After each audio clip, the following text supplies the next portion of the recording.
Bakit kailangan double booking pag medyo malayuan yung mga biyahe ninyo? Makeup yung ipapadala, tapos itong pangalawang pick up natin dito sa Silang along the way is pagkain naman. May sukli pa ma'am, 167 lang. Ay, okay na po to? Uy, salamat mama. Isang delivery vlog na naman na magiging travel vlog.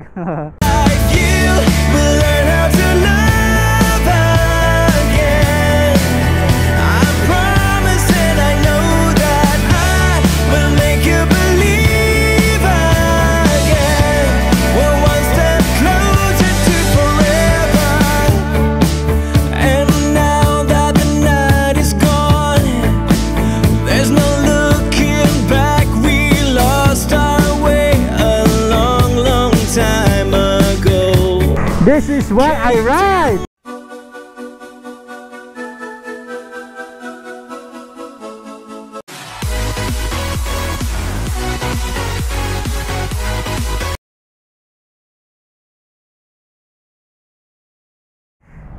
Ang good day mga kabiwan mo to. Bali nandito tayo ngayon sa Silang. Pipikapin natin yung pangalawang booking natin. Sa bali double booking to. Galing tayo ng Dasma. Yung unang booking natin is hindi ko nakunan hindi pa lang nire-record yung GoPro ko kanina pa naman tumatakbo. So kinuha natin yung sa Dasma, makeup yung ipapadala, tapos itong pangalawang pick up natin dito sa Silang along the way is pagkain naman. Yung unang nakuha natin kanina na drop off is papuntang Mendez at ito is papuntang Tagaytay yung pipick upin natin dito. Yan, dito tayo sa Barito, Pasalubong. Pasalubong daw, dito sa Pasalubong. Balay Palmera. Pick up boss, Balay Palmera, Pasalubong, papuntang Tagaytay. Bibili kayo? Pipick upin po boss. Pipick up ako. Pipick up kayo? Opo. Anong item? Basta ito lang. Food. Pagkain daw sir, pagkain pala sabi nung kachat ko kanina. Ayan po daw, pagkain po. Food. Pa-check na lang po. Salamat. Ito lang po ma'am. Kala ko kung anong lason nyo. Salamat po. Opo.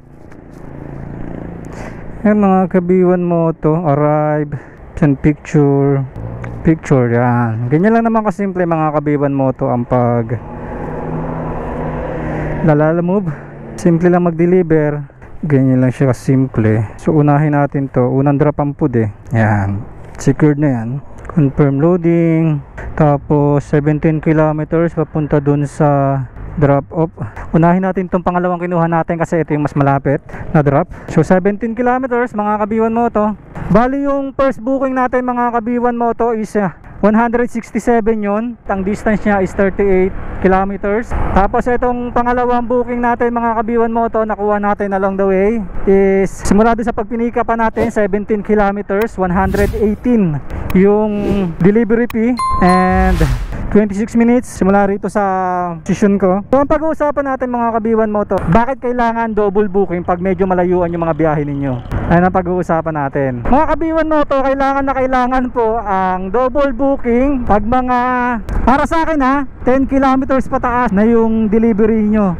Kasi unang-una mga kabiwan mo to, maliit kasi yung fare nya. So kung tatakbo kayo ng solo lang sa mga long distance, lugi na po kayo ron. Kasi ang rate lang ni Lalamove is, ang base fare nya is 49 tapos 5 per kilometer. So kung tatakbo kayo ng 38 kilometers tapos ang booking nyo isa lang is 167 lang, lugi po kayo ron. Unang-una, lugi kayo sa oras, lugi kayo sa gasolina, lugi po kayo dyan. Pag tumakbo po kayo ng ganong kalayo, mga 10 kilometers pataas, halos sa gas lang mapupunta po yun. So para sa akin, mas advisable ko yung double book na yan. So ngayon, every time na magbo-booking ako, mini-make sure ko na kung talagang kaya mag-double booking, nagdo-double booking ako. Pero mga 30 minutes lang hanggang maximum na ako ng 1 hour ng paghihintay ng kakasabay. Pag lumagpas doon, dinediretso ko na kasi syempre nakakahiya na sa customer natin. 1 hour lang ang maximum ko sa paghihintay. Pagka hindi talaga tayo nakakuha,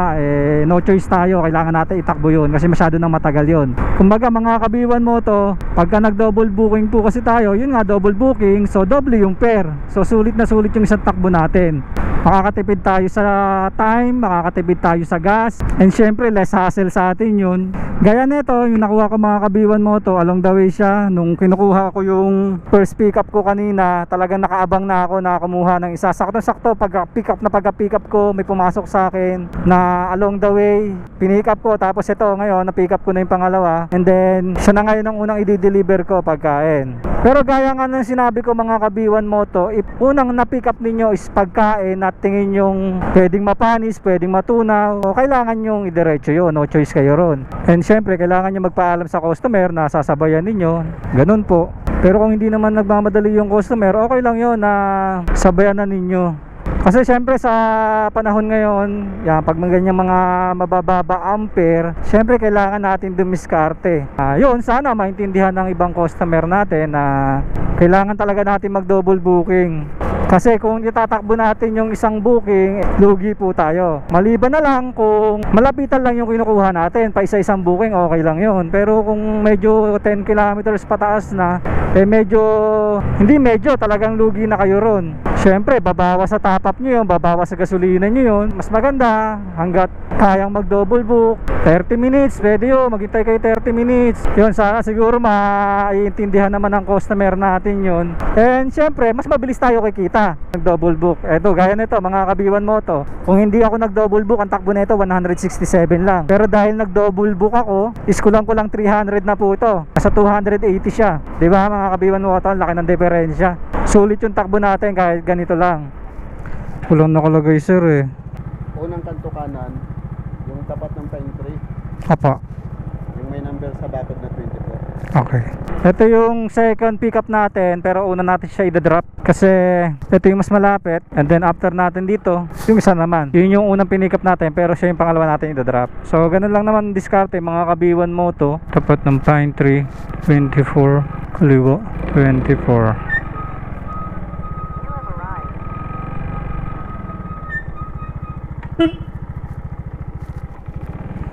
Dito na tayo mga kabiwan moto. Lalamove po, meron po. Wait lang po, check ko lang po ma'am. 118 lang po. Sa malilim tayo. Pwede ko kaya kunin to? May ongoing. Kaya mga kabiwan moto, pag may ongoing pa kayo, hindi kayo pwede magkuha ng order. Ayan, nakalagay. Ayan mga kabiwan moto, try to complete 118 dos. Okay na po, salamat.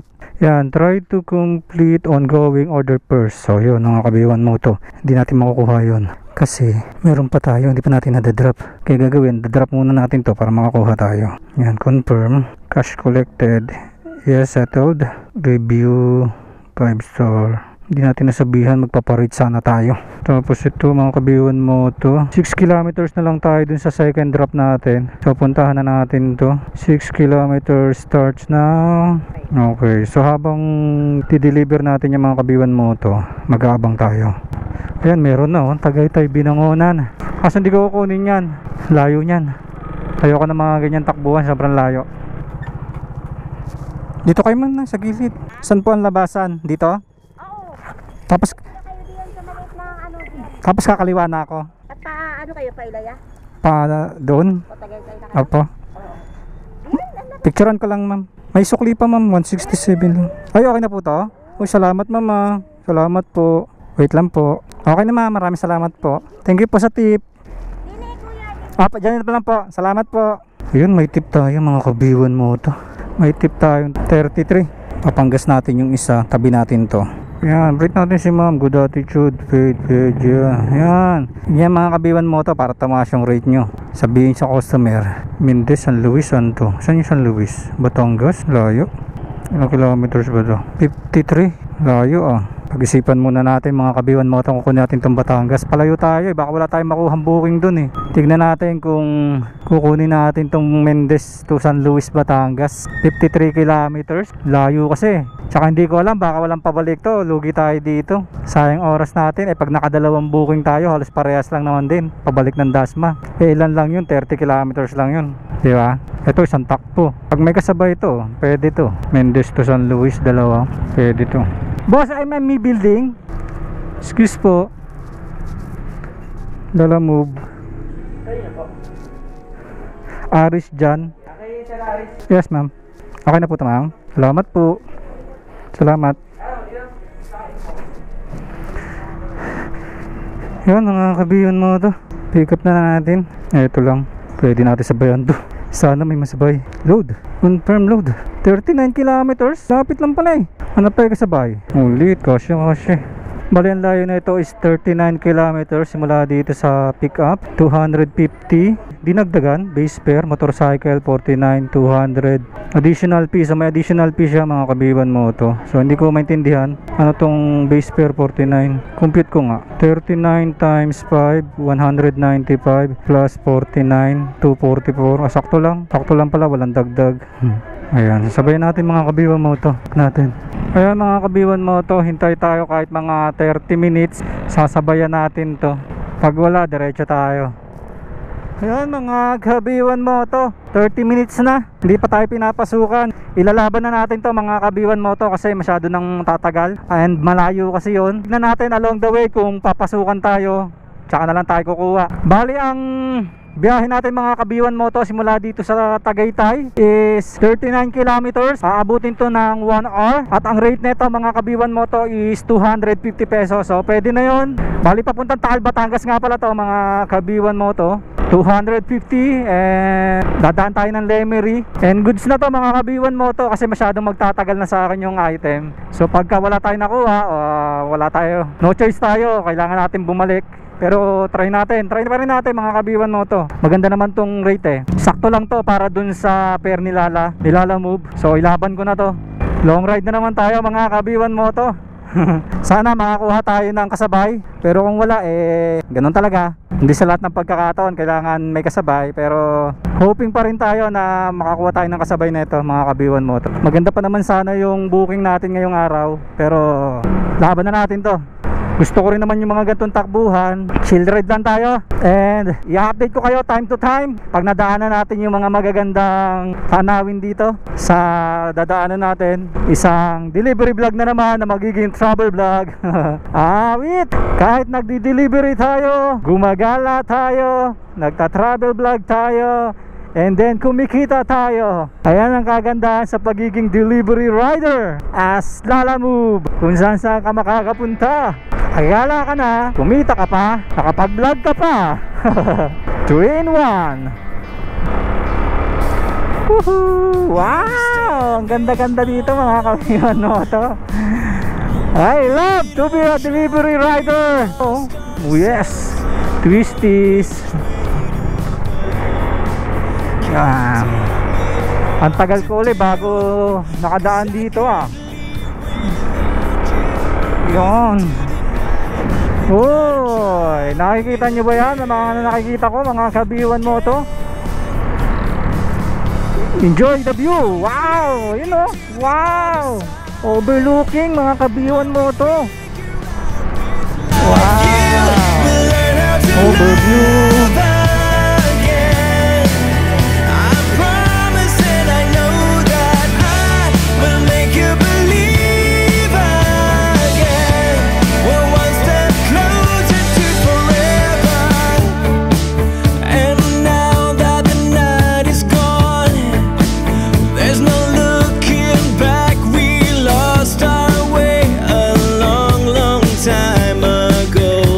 This is why I ride. Me what went wrong, 'cause I can't do this on my own. There's nothing left to say. I'll be on my way tonight. Can we make it to the other side? We made it this far somehow. You will learn how to love. Kaya mga kabiwan mo to, nandito tayo sa Fantasy World. Woohoo! Tignan natin kung may mga namimitik dito. Walang namimitik. Ganda. Ganda oh. Fantasy World.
Ari sir. Ayun, aray. Sakit sa puwet. Nandito. Dito sir. 250 lang sir. Opo. Salamat po sir. Salamat po. Ayun mga kabiwan mo to. Nandito tayo sa Batangas, sa Taal mismo. Tignan natin location natin. Google Maps tayo. Kung nasan tayo? Grand Terraza, Taal, Batangas. Ayan, na-drop na natin mga kabiwan mo to. Update ko na lang kayo kung makakakuha ako mamaya kasi lobat na yung GoPro ko. Chine-charge ko pa tong isa. Update ko na lang kayo mga kabiwan mo to pag nakakuha tayo. Dito tayo sa Batangas ngayon. Bahala na, sana makakuha. Pakyat, pag wala, iyak. Ayan, pahinga muna tayo. Hanap tayo na matatambay natin mga kabiwan mo to. Medyo malamig-lamig. At makakainom tayong tubig. Mainit dito sa pwesto natin eh. Hindi pwede rito eh. Yun mga kabiwan mo to. Nakakain na tayo ng lomi. And may mga pumapasok sa atin dito. Kaso Lemery Lipa, papalayo. So hindi tayo pinasukan. Barangay Dayapan. Pakyat na ulit tayo ng Tagaytay mga kabiwan mo to. So yun lang ang consequence natin. Nung bumaba tayo, wala tayong makuha pabalik. Pero okay lang yan. Sa Tagaytay na lang tayo maghanap. Opo, gulay lang daw to eh. Saan po? Salamat. Te, excuse te. Saan dito yung kukunin daw yung gulay? Oo, lalamove. Ah, dito? Okay lang yun doon? Ayan ba yun? Kanina pa ako pa ikot-ikot ah. Patali naman ako te. Para hindi sumingaw. Patali naman ako. Okay. Kaya ganyan lang. Bombay na nakaka-request pa pa kayong purong mangyan. Mangyan. Hindi ako mga ita ko. Ita ka ba? Oo. Badyaw dapat pala sinabi ko. Okay na to te. Salamat. Tulang pala. Yan mga kabiwa mo ito. Yun lang yung pick up natin. Okay na yan. Loading. Tapos hanapan natin ang kasabay mga kabiwan mo ito.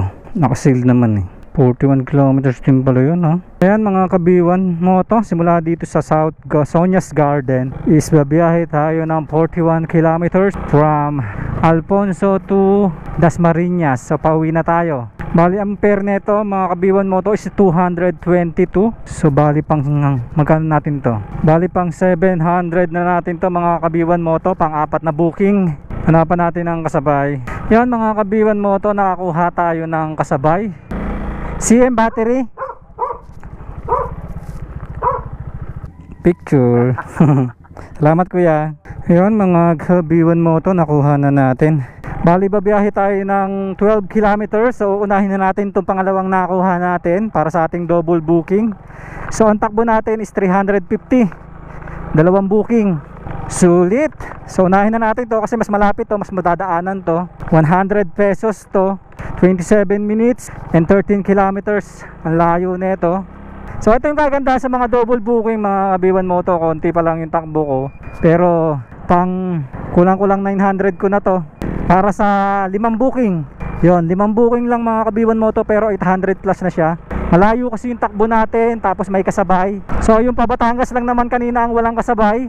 250 yon, pero kung may kasabay yon, maganda-ganda laban na yun tapos nakakuha tayo pabalik. Kung kukumputin natin yon mga kabiwan mo to, kung nagkaroon ng kasabay yon, 1,000 na. Siguro nasa mga ano na tayo mga kabiwan mo to. Nasa 1314 na tayo. 8:30 ako nagsimula. Ayan. Mga kabiwan mo to. Bigat. Picture natin. Ayan mga kabiwan mo to. Nandito na tayo sa last drop natin. Uwi na ako. At alas 5 na. Hi guys, hanggang dito na lang mga kabiwan mo to. Yun lang naman ang gagawin ninyo. Diskarte. Lagi kayong mag double booking. Kung bakit lagi dapat nagdo-double booking, mas mabilis kayong kumita sa maikling oras. Sana nagustuhan nyo ang vlog natin ngayong araw. And always remember mga kabiwan mo to, pray before you ride. Ride safe. God bless. B1 Moto out. Bye bye.